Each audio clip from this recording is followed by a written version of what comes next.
Maharashtra municipal corporation ఎన్నికల ఫలితాలు ఈ రోజు తేలనున్నాయి. రాష్ట్ర వ్యాప్తంగా 29 మున్సిపల్ కార్పొరేషన్లలోని 2869 స్థానాలకు ఓటింగ్ జరిగింది. మిగతా కార్పొరేషన్లతో పోలిస్తే దేశ ఆర్థిక రాజధాని బీఎంసీ పోరు సర్వత్రా ఉత్కంఠ రేపుతోంది.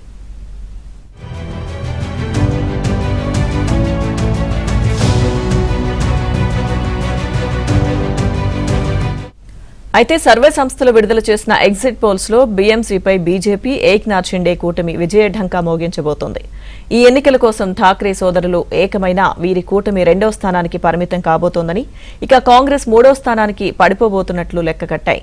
ఎప్పటిలాగే ఈసారి కూడా యువ ఓటర్లు, మహిళలు బీజేపీ వైపు మొగ్గు చూపగా నార్త్, సౌత్ ఇండియన్స్ సైతం బీజేపీ వైపు నిలిచారని ప్రెడిక్షన్స్ ఇచ్చాయి.